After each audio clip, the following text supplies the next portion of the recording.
Now, we're starting today talking again about the Duke and Duchess of Sussex's decision to step down from full-time royal duties, a subject that's still on everybody's lips in the newspapers.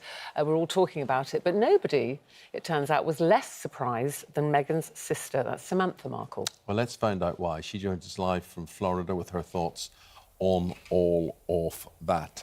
Samantha, good morning, because I know it's very early in the morning for you there. So thank you very much for taking the time to talk to us. Look, the first thing I want to ask you maybe is, we saw a lot of news coverage here at the weekend, and I wonder, can you shed any light on the lawsuit between your sister and the Mail on Sunday newspaper here? Now, the paper has said they are prepared to defend themselves in court and that your father could be a key witness for them. Do you actually think that your father would be prepared to testify against his own daughter? Well, of course he would, and I don't consider it, testifying. Well, I guess it is testifying against her, but the truth is the truth, and so based on that, of course, he would testify. So. What do you think of what they're actually arguing about, which is this breach of privacy in terms of communications between your father and Meghan? Well, firstly, she had mailed him the letter, and I don't know how the laws are there, but in the United States, if someone mails a letter to you and it ends up in your postal box, it is your property. And she wrote the letter with the intention of giving it to him, therefore it's his. And so it's his property, but there's also the issue of allegedly she had shared it with several of her friends and also People magazine. So it went from the private forum, from her to my dad, but it also went to People magazine, which is the public forum. And this claim of breach of privacy doesn't really seem to have a legitimate basis when you consider all of that. It seems somewhat ludicrous, in my opinion. Samantha, despite all the things that have gone on in this court case now, it does seem very extreme, despite their differences. It does seem very extreme for a father to be going into court to testify against his daughter. Why do you think he'd be prepared to do that? Why does he feel so strongly about that? Well, in consideration of the fact that that letter seemingly was written for the purpose of being seen, it seemed to be part of a smear campaign.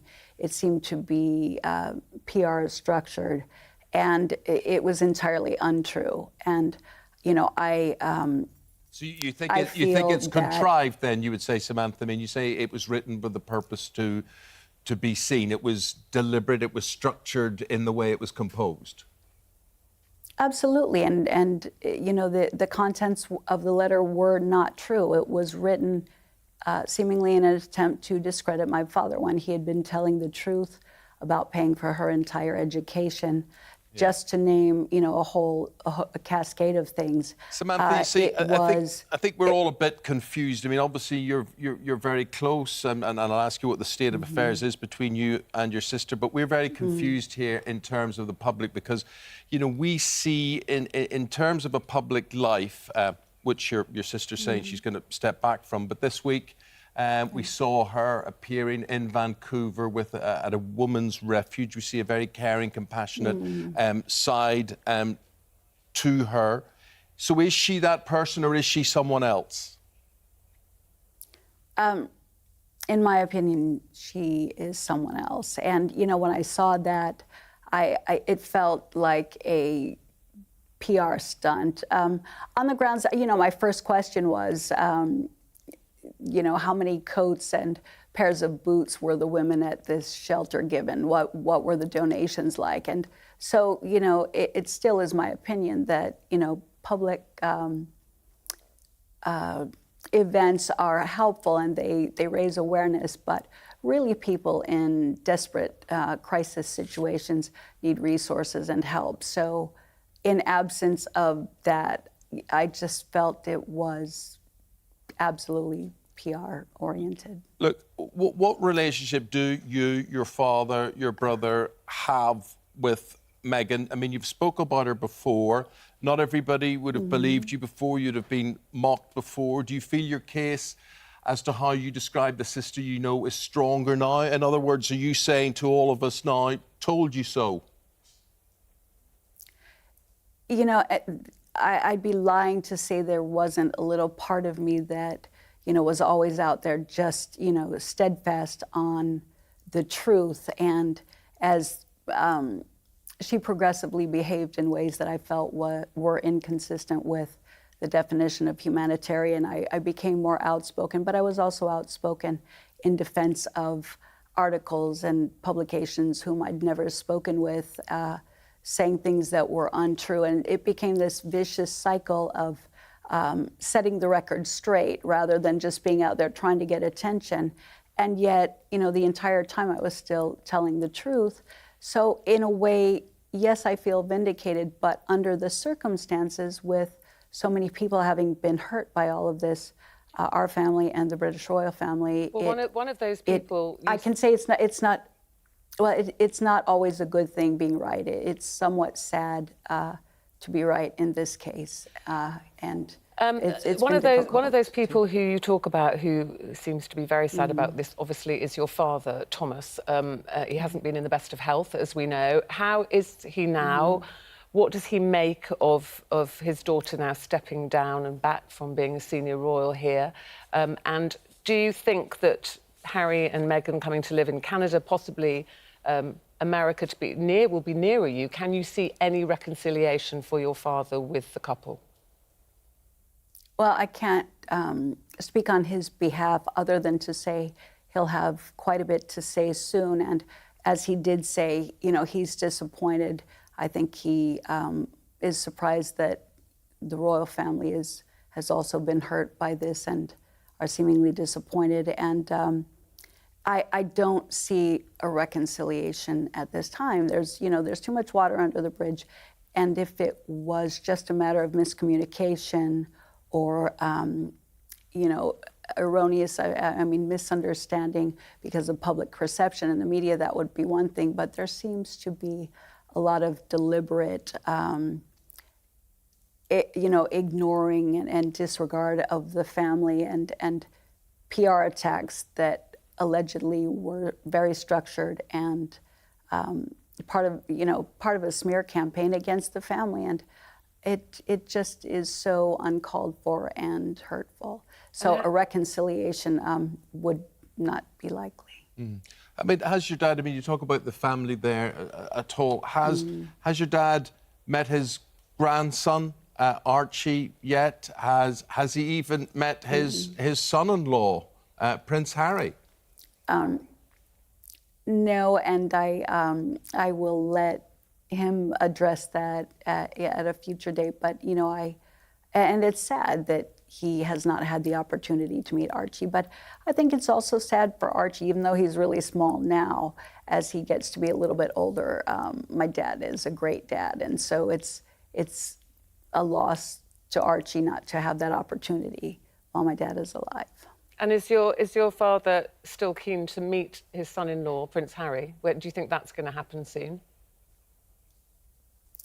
I can't say soon. And if it does, I really feel that Prince Harry and Meghan have quite a bit of apologizing to do. This, we're not talking about teenagers. We're talking about adults whom I believe knew exactly what they were doing. And with regards to my father, it was so incredibly wrong and unfair and shocking, really.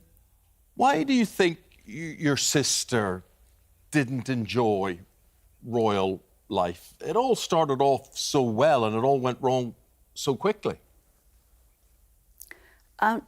From my perception, as I'd seen in the media, I feel, and it appeared outwardly, that she did enjoy it when there was the quote Fab Four and there were the photographs of her hair blowing in the wind and the smiling and the waving and the contrived British accent. it was all seemingly great and wonderful then, but when the public began to criticize some of the expenditures and the behaviors and protocol that had been broken, the tune changed and it became a bit more of an attribution error, of avoiding accountability and suddenly, flipping the script, and quite shocking and hurtful that the issue of racism would ever come out, because I didn't see anything that was ever racist in nature. And so it seemed like, a misplacement of blame to avoid accountability for, many things. And I just thought it was a gross breach of duty and responsibility and honor and confidence that had been placed on her. I thought it was an incredible stretch. Yeah, you talked earlier there about a concerted PR campaign, and she obviously has her own PR people and whatever. And you talked about when it went wrong in the eyes of the British public and whatever here. Do you think the life here as a royal was different from that as an actress in Hollywood, who she's surrounded with, who she can grant access to or not? Is it a control thing, do you think? I can't really speak to that.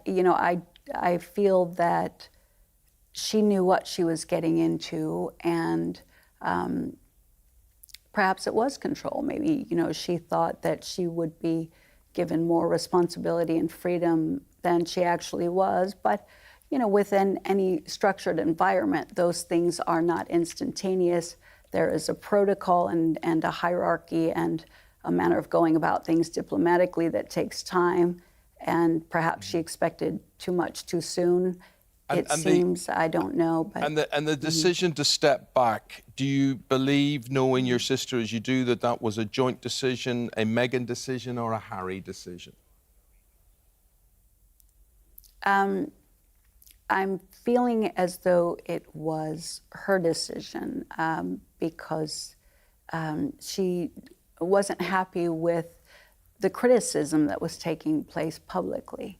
And, to get back to this issue of my father and what he was going through, I think it's important for the public to know he really did have not one heart attack, but two. He was always very honest about what was going on. And I think that, for the PR to be structured in a way as to make it look like that he faked it or that he engaged in a photo scandal, he did not. And when I took credit for that, paparazzi had been skewing photographs of him in such a horrible light. No professional human being would want to be seen in that light. I thought it was very unfair, and my thought on it was, you have a right to defend yourself and to be seen for yourself and for the British royal family as the man that you really are, engaging in your normal life activity without someone skewing it negatively. So I suggested, just as one would on a business card, having photographs of you honestly presented to the public. And those were horribly skewed into something that they weren't. There never was a photo scandal. He had been turning down paid interviews, so it wasn't about money. And, Samantha, we're sadly, we are running out of time, but we're talking a lot about, obviously, things that have happened and happened in the past. What about moving forward now? If you could send a message to your sister now, moving on, moving forward, what would you say to her? I would say that life is very short, and, in the big picture, the money and the fame don't really matter.